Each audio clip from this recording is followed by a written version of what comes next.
our president, and I also want to thank the Cooper Foundation for making this possible. Hip Hop is 50 was conceived by myself, Dr. Sam Williams, who you will see this evening as well, and Ben Berger, who is out here running about somewhere. And there you are, there he is, Dr. Ben. All right, so Ben Berger is here with us, okay? So all of this came together in an attempt to put hip hop and its 50-year anniversary to the forefront. What does it mean to be hip hop? Everything from the streets to the stage. And tonight, of all nights, you all are going to witness some of the top pioneers within this culture. All right, we're talking about the inception and the foundation. There's the foundation, and then there is something else. But before we can get to the something else, we always want to honor our traditions and our folks that built it for us. Does that make sense? So this panel discussion is going to have quite some amazing folks, and I'm going to bring them out here one at a time. So first and foremost, without further ado, I want to bring out one of the foundational DJs that was one of the very first to begin mixing, and also has a huge legacy in music, writing, co-producing, all sorts of things, right? Without further ado, Grand Mixer, DXT, where are you? Come on here, DXT. Legendary DJ, legendary. In that same class as Herc and those guys. So we're here.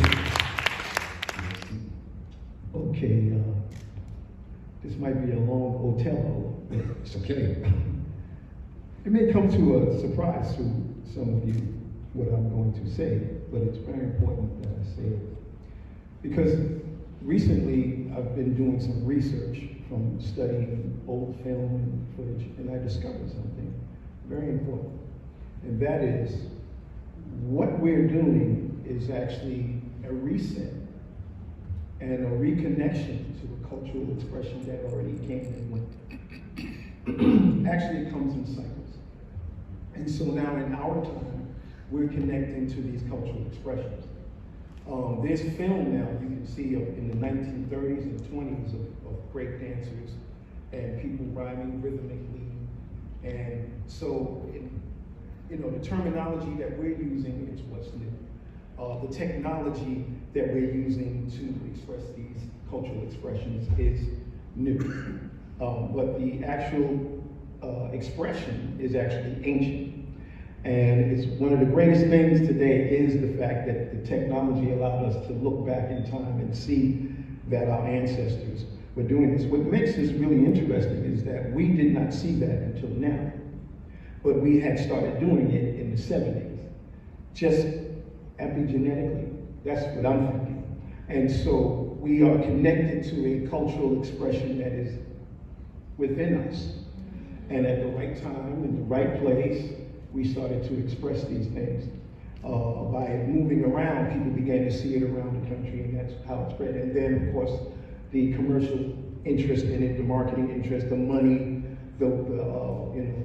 making it marketable and making it a product is how it became such a big thing. But naturally, it was just happening. It just happened.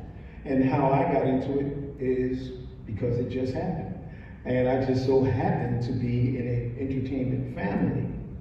And so I'm the youngest of 4. And so they were already connecting to that. And at that, that's 70, 71, 72, it's actually 69. We're going. In 71, I went to the Melba movie theater to see this film called The Thing with Two Heads with Ray Milland and Rosie Greer, football player. And in that film was this really hip record. And it was only in the film, but the next year, it came out as a 45, and it was called Bongo Rock. And so we're going, that's that song from the movie, where this guy had 2 heads on one body on a motorcycle, and they were playing Bongo Rock, right? And so, but it was called Bongo Rock 71, on the album, the soundtrack. And then when it came out as a 45, it was Bongo Rock 72. And you heard it everywhere. Everyone was playing it. And then we were calling it jitterbug at one time.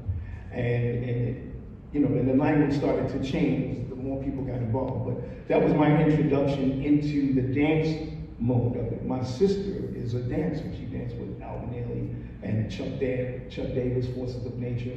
So I was already involved in it. My mother's actually a singer. My aunt, Sundia Garvin, is a singer. Rex Garvin writes music. So I was already in the music environment. So the adjustment for me, it was just natural. Basically, the hip hop first generation, we were playing our parents' record collection. So they're the hip hoppers. We just came up with a name for what we do using their music to dance to. That's an actual fact.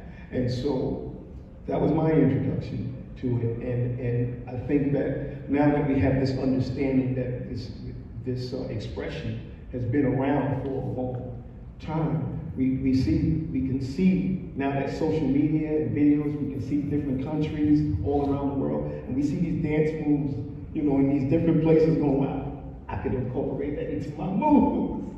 You know what I'm saying? Right, imitation. And, so, yeah, and that's pretty much my introduction. Absolutely. Brilliant.